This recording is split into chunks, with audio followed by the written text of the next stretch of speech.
like take proper consent before TE and explain the risks to patients. And as you know that in 1,300 patients, patient can have severe bleeding and they can die and they can die. So that's very important. You should take a proper consent and explain the procedure. So every time I do the TOE, I go to the patient and tell him in in rare circumstances you may bleed to death. So that is the reality you should know. So don't do TOE if not indicated. And whenever you are doing a TOE, use the sterile probe or a sheath, else you should not do the TOE. And do you know that TOE has some invisible effects? Like we don't know that what harm we are causing to the patients if we are doing unnecessary TOE. The prion disease that is transmitted through the secretions from one patient to another, and it can also cause pneumonia or respiratory infection, E. coli pneumonia. So uh, TOE has some invisible effects we don't know which can manifest later. So do it only when it's indicated. And don't be eager to do 3D fast. Learn 2D very well. Then only you'll be able to know the 3D very well. And you should be able to acquire the 2D images very well. Then only you'll be able to successfully perform 3D. And ECG is a must. And if you have no ECG, you will not be able to correlate what cycle of heart, what cycle of motion you are looking at, and you will diagnose it wrong. And without ECG, it's not valid. So last thing is that T is a passion. You must love the machine and instrument. So you have to care the machine and instrument accordingly. So this is the first slide just for I just put it because it's very obvious the patient has got severe biventricular dysfunction, and there is some color, some MR. So I'm trying to stick to a very basic points. Okay. So for the just follow my cursor, whoever are there, the fellows, I don't know, yeah, follow my cursor. So tell me, what you see looking at this image.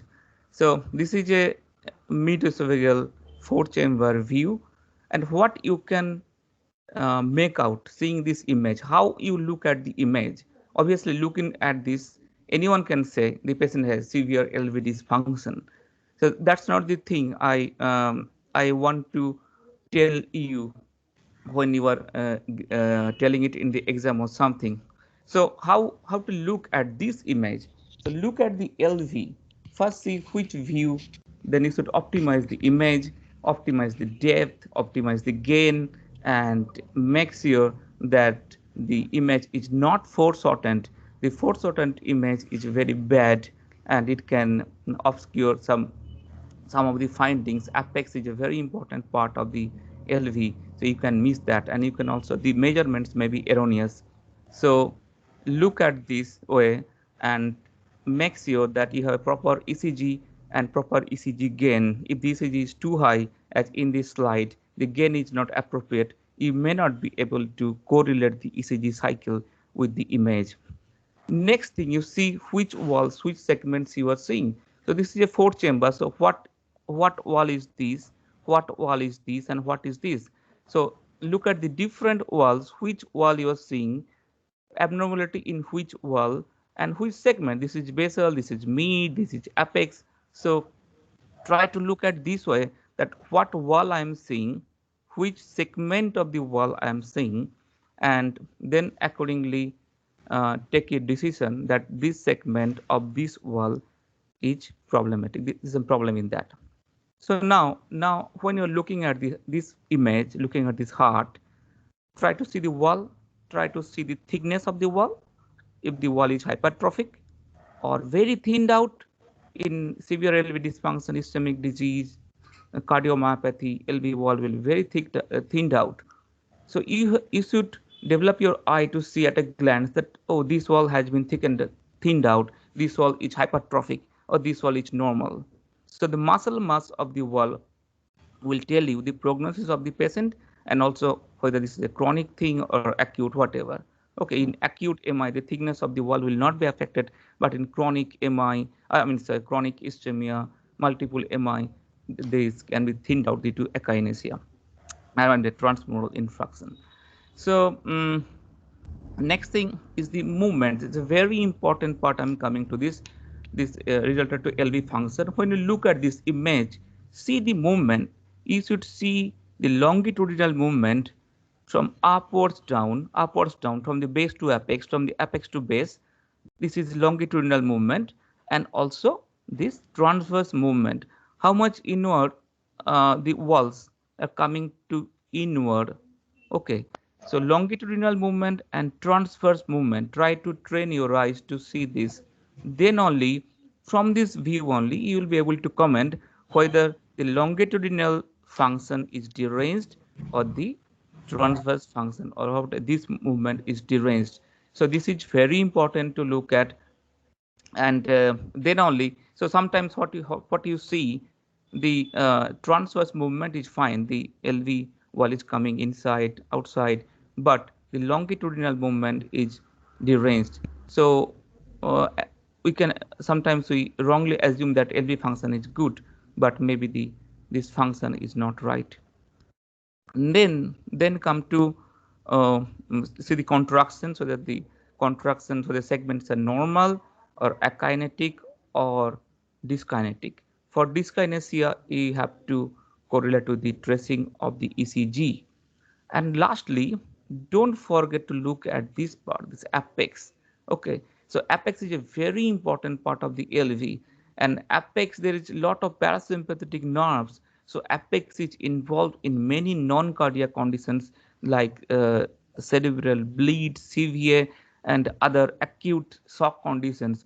So in that case, there may be nothing with the heart, nothing wrong with the heart, but this apex can be involved.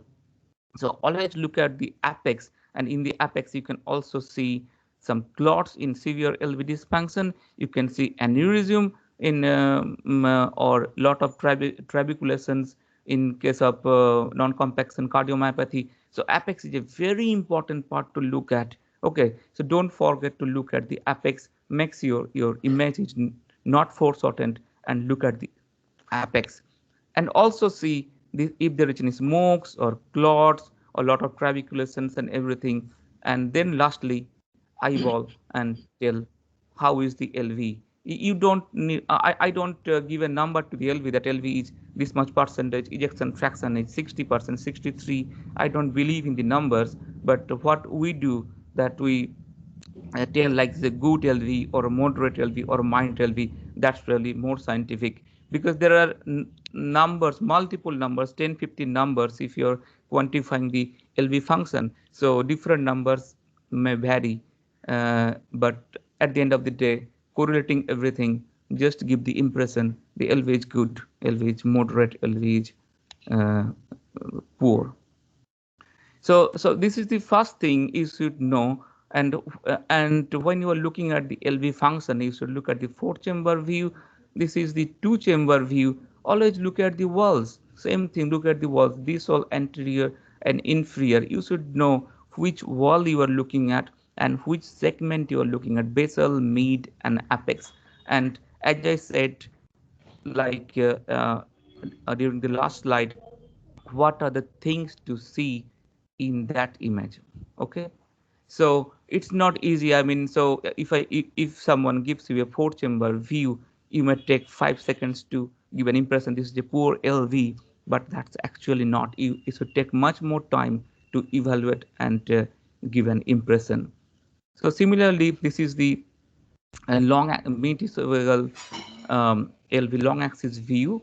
You can also see the different walls. This is anteroseptal, this is inferior or the posterior wall. We don't call it posterior nowadays. We always say it's the inferior lateral wall. And this inferior lateral wall is of a lot of importance, because a lot of diseases affect the posterior wall or the intralateral wall very frequently. And don't forget to look at the apex and everything. I mean, whatever I say, the first slide. So the basis of my talk is light upon the first slide, and then whatever you see, every slide you should evaluate that way. So let's come to the wall quickly. This is the in 4-chamber, you see anterolateral and inferoseptal, in 2-chamber anterior and inferior, and in long axis view anteroseptal and inferolateral, which is previously known as inferior posterior wall. And coming to the transgastric basal short axis view, where you can see the mitral leaflet. Mitral leaflets, you can see that means it's a basal view, and in transgastric mid short axis view, when you go to this transgastric view, you can see the papillary muscles, and if you go down further, you can see the apex. So based on that, we have 17 segment models, and which will come to later. And also you can see the transgastric 2-chamber view. When you have gone to transgastric mid papillary short axis view, just increase your angle to 90 degree from 0 degree, you will get transgastric 2-chamber view, where this is the place where sometimes I take ejection fraction by Ticholt method. Okay, I mean, many of the echo books, they will tell you that transgastric mid short axis view, you take a M mode and do the LV function ejection fraction by Ticholt method, but probably this view, transgastric 2-chamber view, is more ideal for Ticholt method, because it's more like transthoracic echo. You know, the transthoracic echo, the cardiologists mostly do the ejection fraction in this view if they use the Tichol's method. So this view, so this is something important. And also you can measure the diameter of the LV here, and transgastric long axis view is another view. So there are different segments here. This is a mid papillary short axis view, and I don't know why the video is not running. Sorry. So there are different segments. The basal segment, basically be it a basal or be it a mid segment.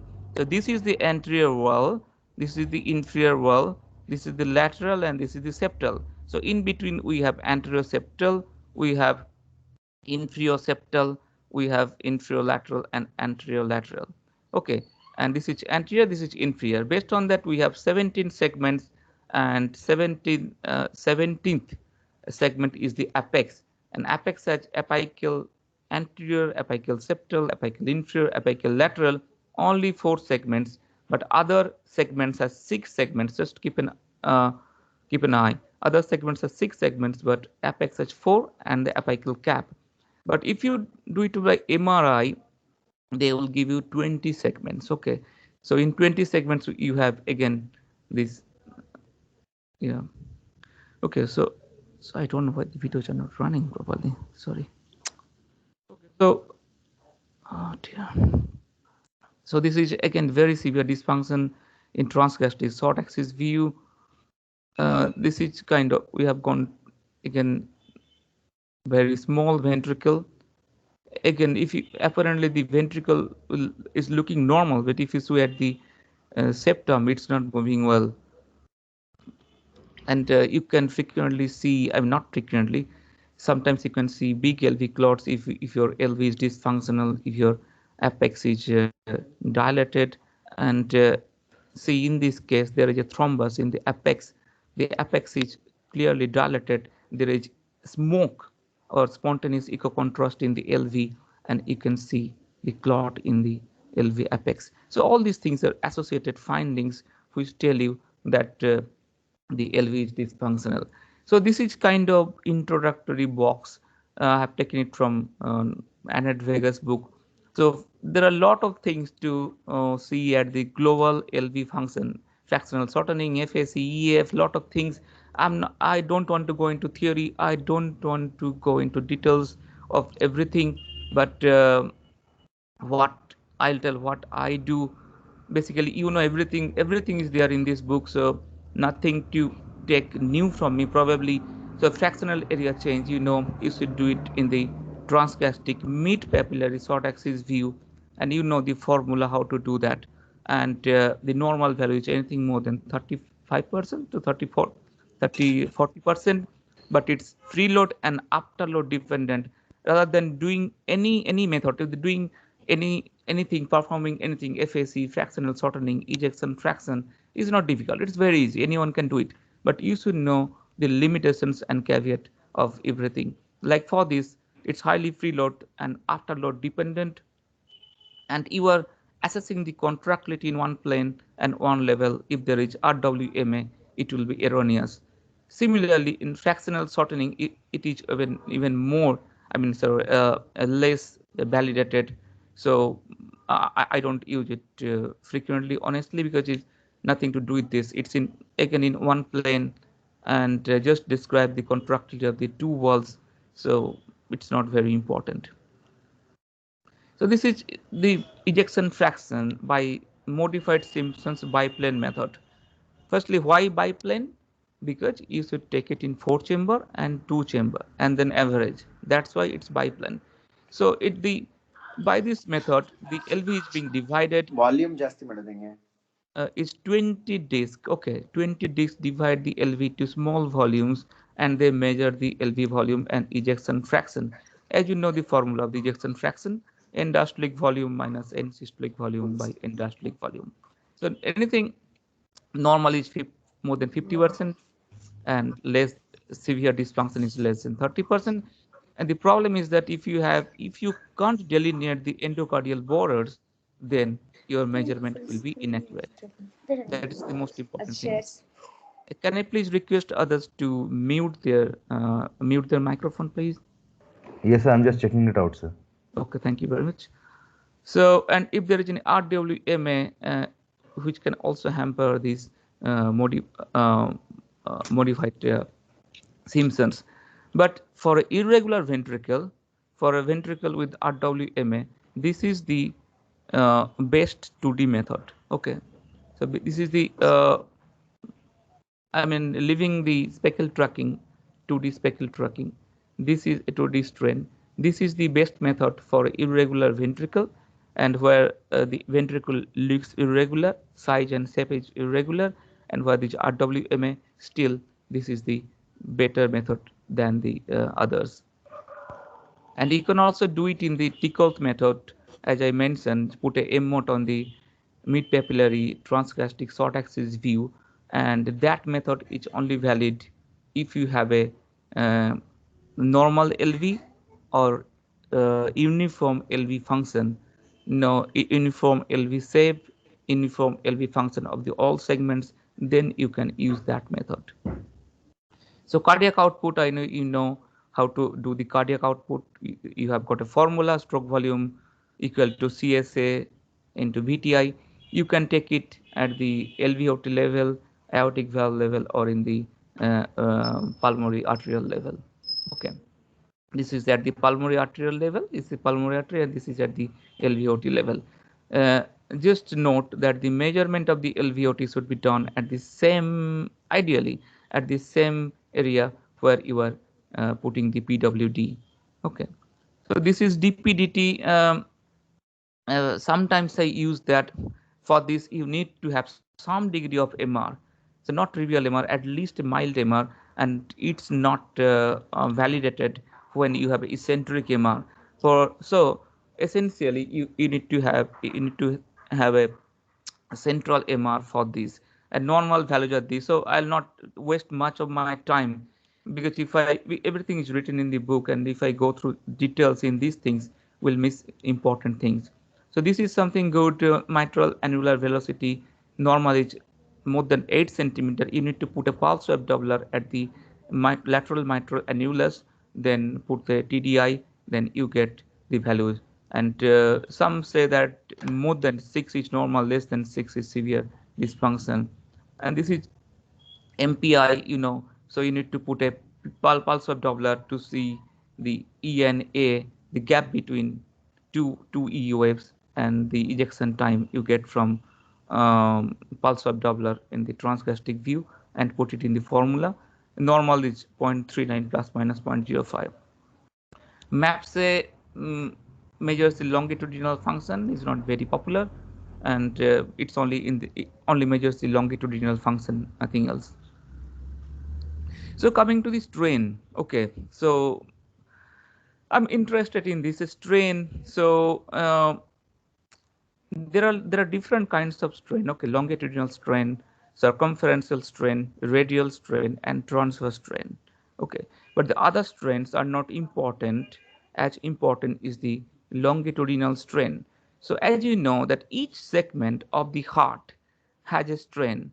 So when we uh, take a mean value, average everything, we got a dotted line here, which is the global longitudinal strain. This is nothing but the mean value, and you can see the color coding here: red, yellow, purple, green. So that denotes the strain of each segment. As you can see, it's minus 18, minus 31, minus 32. So the individual strain varies from different segment to segments, but at the end of the day, if you want to see the global LV function, you'll get the dotted line, which is the global longitudinal strain. So that's what we look for global function. So for strain again, you need to take you need to have a software. It's very easy, and you need to just mark your walls, and then you just press strain. Then you get similar this kind of image. You need to take this strain in fourth chamber, in long axis, and in short axis, in basal short axis, and also in mid papillary short axis. Before the video is not running, sorry.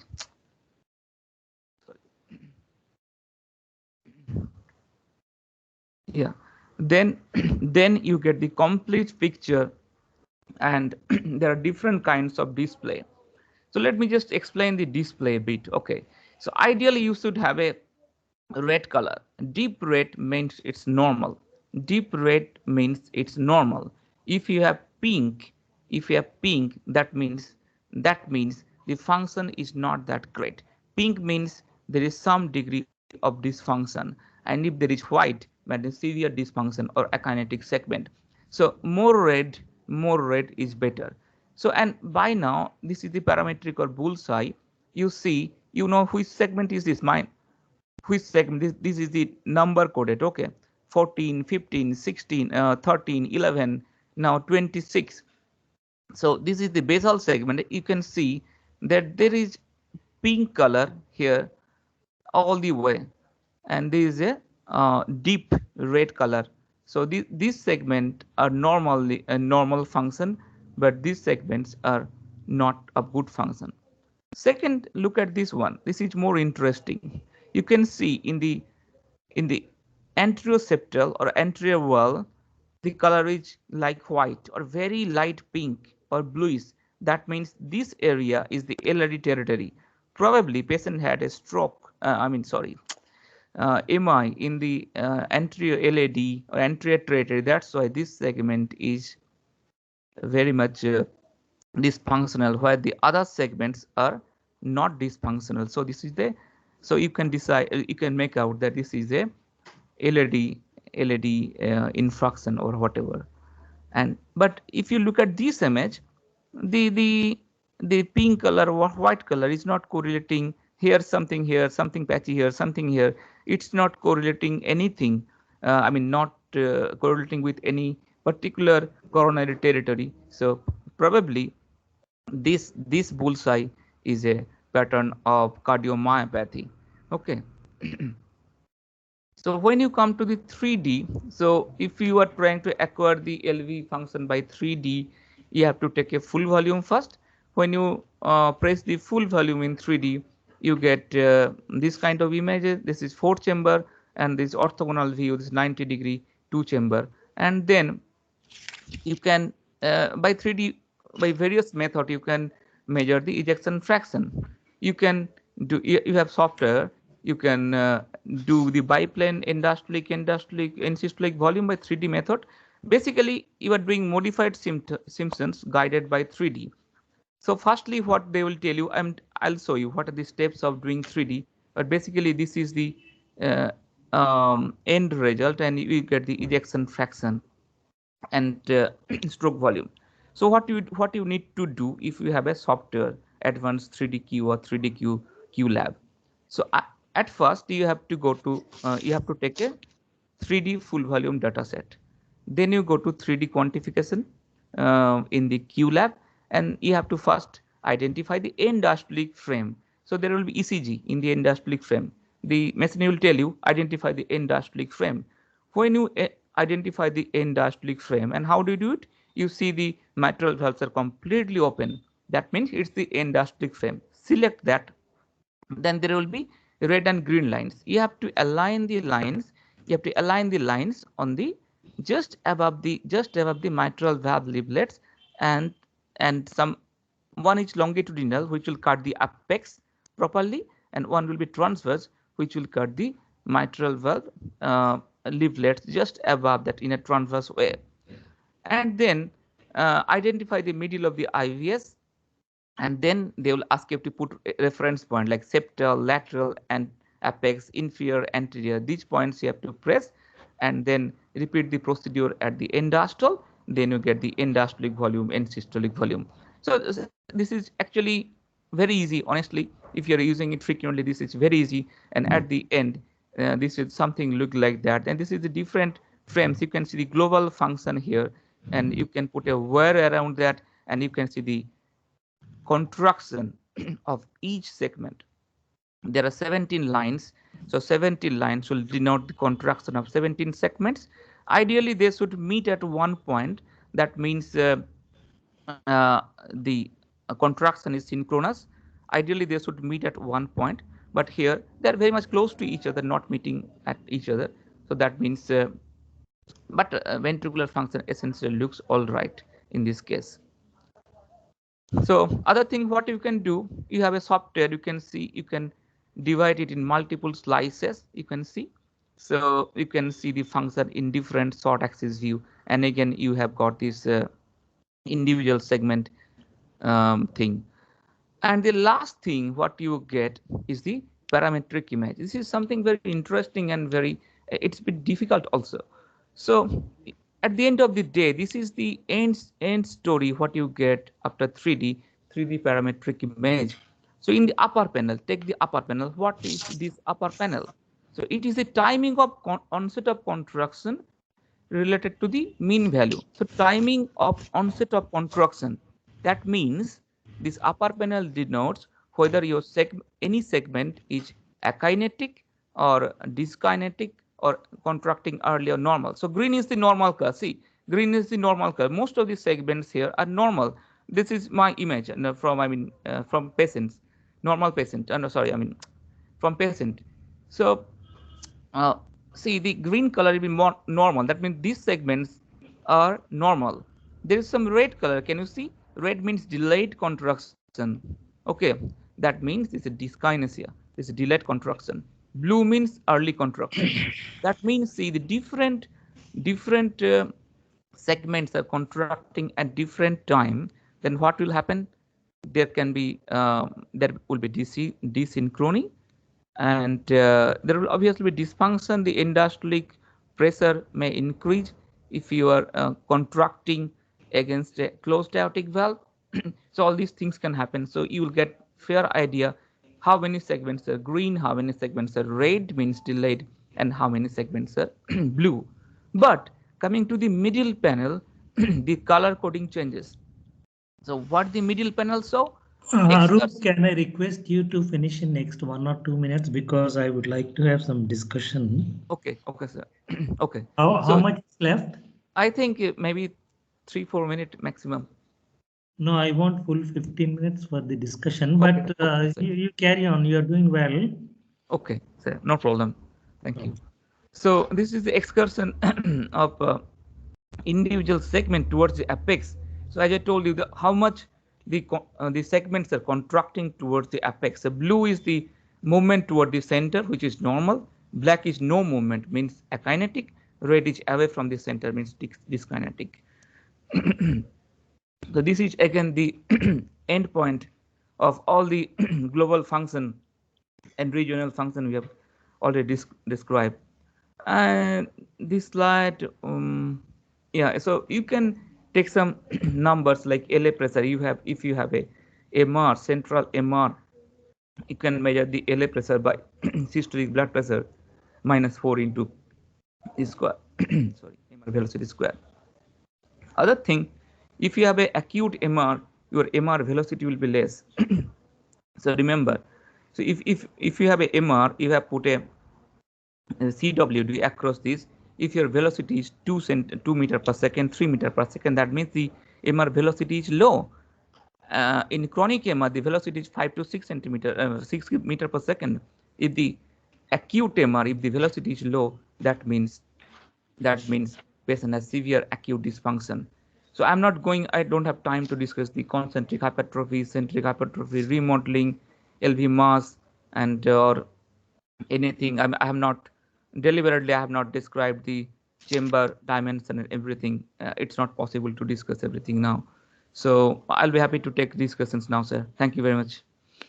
Thank you, Arul Prathan, for highlighting the various aspects of LV function analysis. You started with, actually you mentioned about eyeballing, and you said you don't quantify the LV function based on eyeballing, just say good, moderate, poor, or mildly dysfunctional. And then you showed the 17 segments, and then you went on to LV function assessment using, you did mention about the ejection fraction, then mention about strain, 3D, and 3D parametry, etc. So I see that we have Sanjeevani Namdar, Dr. Kumar from Madurai, Keshamurthy, Pooja Natarajan, Sridhar, and Santanu Shastri. These are all our faculty members.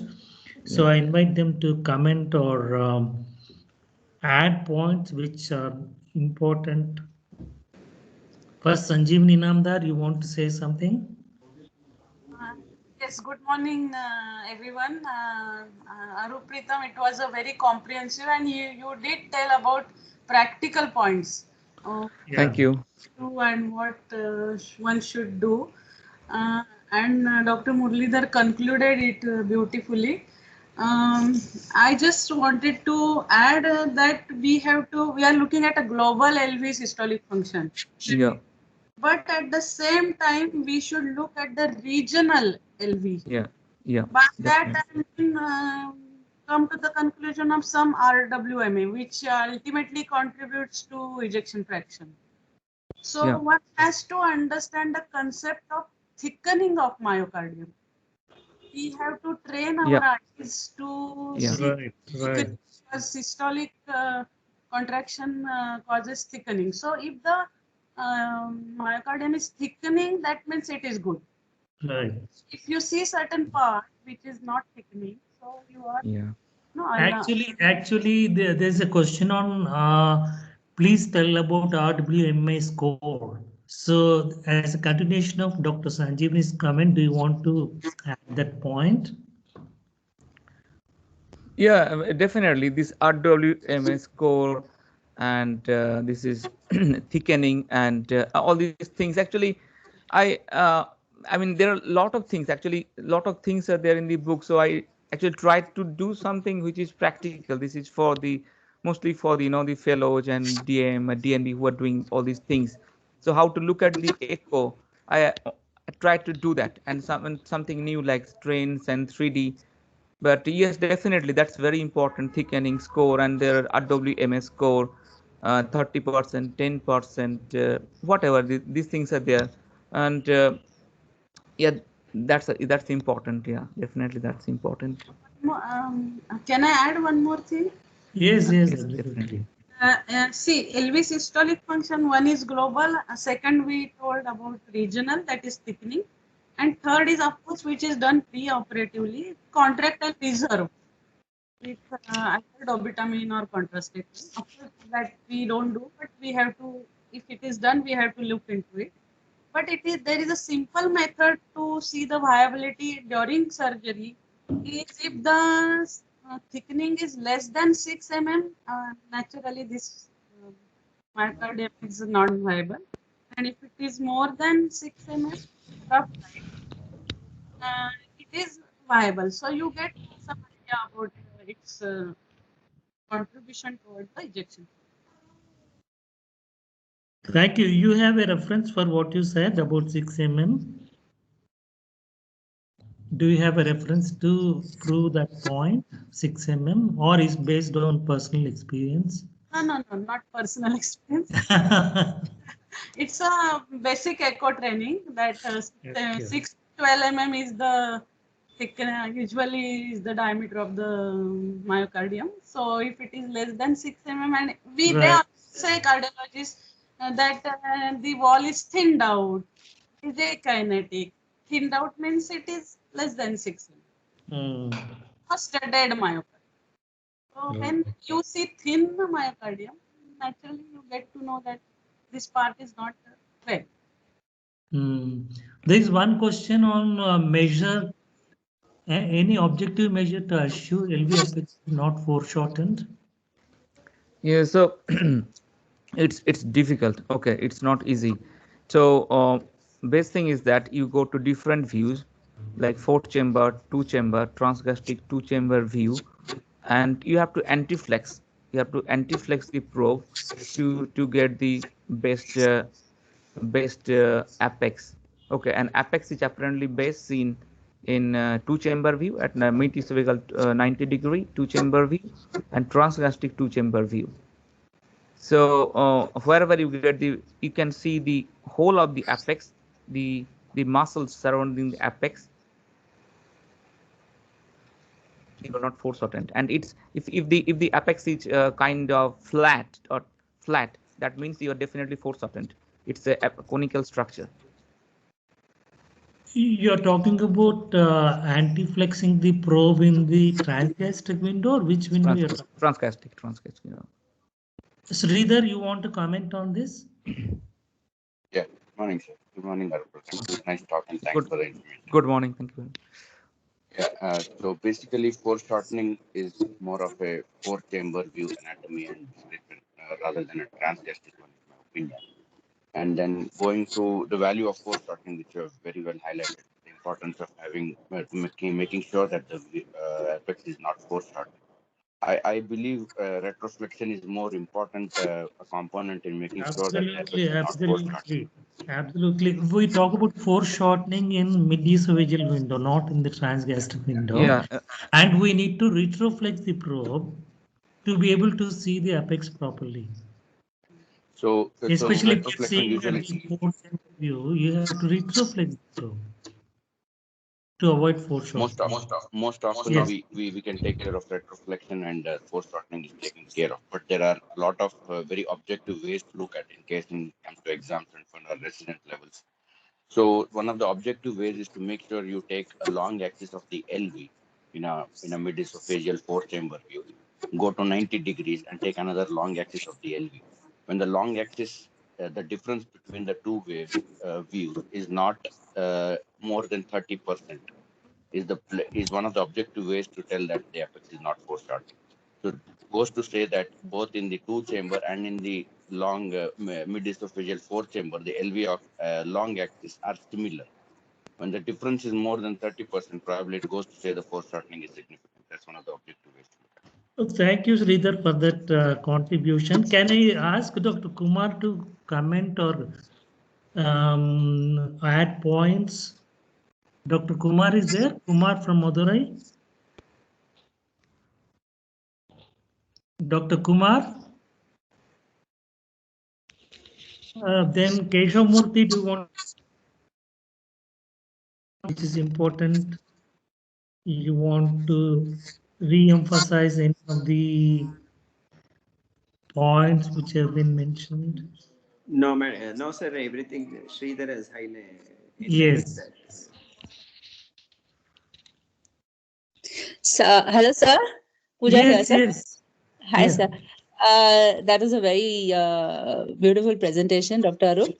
Sir, I would like to add some of the practical points which I would like the juniors to evaluate before taking the patient. Firstly, as Dr. Arup said that EF may not be right. That is in case of MR and AR conditions. So in that, we would look at LVID and end systolic volume and end diastolic volume. So usually we look at EF. Yeah, EF is 45%, but the patient will have a dilated heart with with MR or AR, and the junior will just put a normal CVP and a radial line and go ahead with the surgery without realizing the consequences, what can happen post CPB. So I think it's always better to look at each parameter which is defined in the echocardiography, and then discuss with the surgeon whether a PA sheath or a CCO or plain PA No, catheter. I totally agree with you, because in regurgitant lesions, EF is overestimated. Very important point. In regurgitant lesions, especially MR, the EF is overestimated. So what is 45 actually could mean poor LV. Otherwise considered as moderate LV dysfunction. By 45 EF in MR will be poor LV. Very important point. Yeah. The other points you want to mention? Yes, sir. And also, as Dr. Arup mentioned, the thickness is very important. We, as juniors, we should always know that in a severe AS case, although the thickness will be more than 1.2 mm. So what will have 1.2 centimeter? What will happen is we don't realize that hypotension should be corrected with fluids or some vasopressors rather than giving adrenaline. So it is a tendency for anybody to start off adrenaline in a case of AS who is arrested, who is having hypotension. So we should know that here the LV is thick, and the Frank-Starling law we should apply, and then give volume to expand the size of the myocardium cells, basically to increase the stroke volume. So that concept has to be very clear, rather than giving adrenaline and worsening the situation in cases like severe AS or HOCM surgery. No, I agree. But the application of Frank-Starling's law in the theater, in a clinical setting, you will have to give volume and check the response in terms of cardiac or stroke volume. Yes, sir. Which may not be always practical. We take the blood pressure as surrogate and then derive the information. Having said that, when you are doing TE, you can always look at the LV volumes. Sure, sir. It is empty or moderately full, reasonably full, or dilated, and then decide upon the volume. Or you said vasopressors, yes, in aortic stenosis, we prefer to give alpha agonist rather than adrenaline in case of a fall in the cardiac output. That's correct point. And a very easy and practical way to assess the volume responsiveness is to see the LVOT VTI. So you check the LVOT VTI before giving volume, and you give volume and check the LVOT VTI. If volume responsive, definitely it will increase. Sure. That's a good thing to do. Any questions for Dr. Arup Ratan? We will be closing in by 5 minutes. Any questions are there? Can I add? Yes, you can add. You can certainly add. In aortic stenosis, again, maintenance of sinus rhythm is very important. Very good. Already a slow cardiac output state, and if you lose that 25% of atrial contraction, to make severe reduced ejection. Correct. You're right. 100% right. Atrial contribution to the LV filling is very important in aortic stenosis and applies to equally to mitral stenosis. Yes, and another important thing in aortic stenosis is again there is the thickening, and ejection fraction is to the tune of 70-75%. That doesn't mean that LV is good. So here the role of your strain comes. In aortic stenosis particularly, the ejection fraction is underestimated.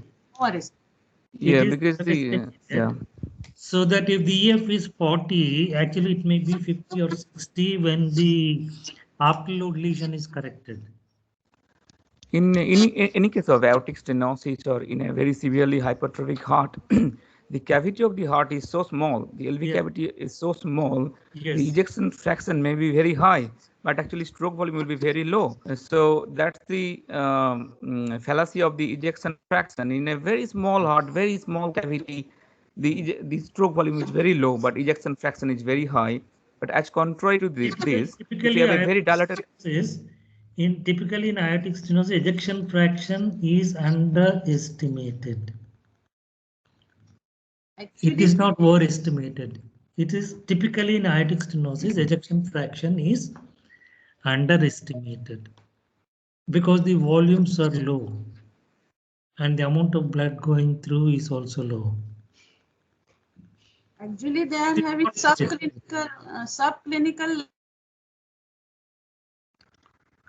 is revealed with strain. Even if ejection is 70, the global strain may be minus 40 or 30. Okay. Let me ask this point. How do you assess LV function in MR before the patient actually undergoes the surgery or intraoperatively before bypass? How will you assess the LV function in the presence of MR? Because all the parameters which you described are not applicable in MR because the fact LV is emptying itself in a low pressure chamber and all the parameters will show a good value, but LV may be actually not so good. Yeah. So in LV, what I do, I take the cardiac output, cardiac index. So that's a very good thing to do in MR, and also do the speckle tracking. Speckle tracking gives a really good number, and it's not affected by MR or anything. Another thing, what for the looking at the longitudinal function, you can do the S prime at the lateral mitral annulus. That's actually very good parameter. Honestly, that's a very good parameter. Yes. Anybody else has any points or questions? We'll be closing next 1 or 2 minutes. Yes, sir. Actually, there is two questions from one question is from Sridhar Joshi sir and from Bhavya. Sridhar Joshi and Bhavya. Can you read it out? Yes, sir. From Dr. Sridhar Joshi sir. The question is role of MAPSE in such situation of MR. Role of MAPSE in MR. Yes, sir. And I don't think MAPS is used. I mean, it's a transthoracic thing. In TE we can use, but MAPS is very much limited. Its use is very much limited. It only gives us very minimum idea about the longitudinal function. But if there is any RWMA, mitral annular calcification, or anything restriction, that's not valid. MAPS is not a very good parameter, honestly. It's one of the 10-12 parameters. Yes, Sanjeevani, you want to say something? Yes. See, regarding MAPSE and TAPSE, how TAPSE is very reliable, MAPSE is not reliable as far as longitudinal function is concerned, because in TAPSE, RV literally comes to apex vigorously, but that is not the case with LV. So MAPSE is not taken as a reliable. I just wanted to ask one about myocardial performance index. How much do you tie index? How much do you do? How much you rely on that? Actually, that's a question asked by Bhavya also. So both you can answer. Myocardial performance index actually is a good marker because apparently it's not influenced by preload and all these things. And we did a study in our institute about the LV and RV MPI, and it's the only problem is that if you are doing it by 2D and you are doing it 2 views, you have to take a pulse of Doppler in the 4-chamber view and you take a pulse of Doppler in the deep transgastric view to see the ejection time. But if you have the TDI, if you are doing it the TDI, you are doing it the single frame. And if you are doing it in the single frame, this is more accurate. Actually, the values are actually very good. It gives you idea about both systolic and diastolic function. Yes. And the thing is that only problem of this MPI is that it's affected by arrhythmias. So in case of very fast AF or something, it's not that much validated. Otherwise, it's relatively preload independent. And but because it's a bit cumbersome to do, we don't do it frequently. But we did one study in our institute, RV and LV MPI. It's good actually. It really gives good numbers. Reasonably good. I agree with that. And there is one question about how to detect the endocardial border. Can you please reply to that? Yeah. So endocardial border detection. The setting of the machine, that's why I told the gain, depth, and everything is very important. Makes your it not force shortened. ideally we don't take the muscles, the papillary muscles in the endocardial border. So we exclude the papillary muscle and we do the endocardial border detection. And if you are doing a M mode, you should take leading edge to leading edge. If you are doing in 2D, you should take the trailing edge to leading edge. That's the practical tips. That is true. Suppose if you include the papillary muscles, it should be done both during systole Yes. and diastole. Yes. Yes. If you are yes. including that, otherwise Yes. you exclude it. And Yeah. Yes. Yes. I think we should close this meeting now. Does anybody have one question? Last one. Can I ask, Dr. Yes. See, this is regarding this cardiac output method. Yeah. If patient is having tachycardia, it's of no use because naturally the EF is going to go up, cardiac output is going to go up. And so in that case, the cardiac index, you have to do it the cardiac index. Even if you do LVOT VTI, only LVOT VTI, I use it as a trend. It is in a quick way. It is very useful. Yeah, so LVOT VTI trend, practically we use in two scenarios. To see the volume responsiveness at the bedside, it's very easy to do, and during weaning of the ECMO, during weaning of the VA ECMO, LVOT VTI is a very important parameter. I know. I agree. And if it is, Dr. Geeta Kannan has said that can you show an image and include papillary muscle in the measurement? Yeah, so some people do include the papillary muscle during their management, but as we discussed that it should be done in both systole and diastole. But nowadays, most of the echocardiographers, they exclude the papillary muscle. What is the AAC recommendation? Yeah, now exclude the papillary muscle. And one last thing, Doctor. Can I? Yeah, last one. Yes, last one. Yes. Dr. Arup, have you used myocardial contrast anytime to delineate the border? No. I have not used the myocardial contrast but in our institute we do a lot of myocardial contrast to delineate the endocardial border.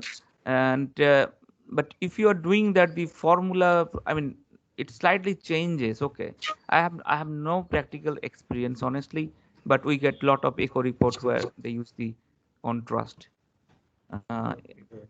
Because the reference value, if you are using the contrast, the reference value will change. The reference value doesn't remain the same. It slightly overestimates. So what are endocardial contrasts? Short reply, please. So that's you can use a sonicated albumin. Mostly we use the sonicated albumin in Europe, and or there are other things are also there. Definity and all those things are there. And definitely, yes. Yeah, yes. Definitely. There are three contrast agents so far approved in the whole world, 3 or 4. But nowadays the albumin is most commonly used. Thank you for that. And there's a suggestion to have a class on knobology and settings of gain compensation and physics. We'll do that. Thank you for suggesting the topic. We'll do it sometime in the coming weeks. And sorry. Murali sir, very good morning. Kumar, Madurai. Sorry.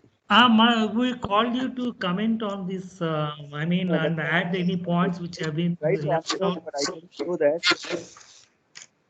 I tried Thank to unmute. Thank you for joining. You want to add any comment?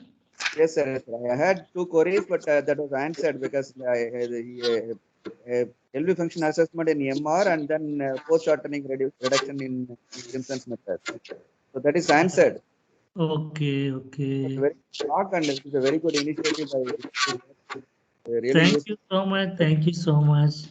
Thank you very much, sir, and everyone. Thank you, Arup. I would like to thank everyone. Thank you, everyone. Participation. Thank you, Ratan. Arup Ratan, I mean to say Arup Ratan.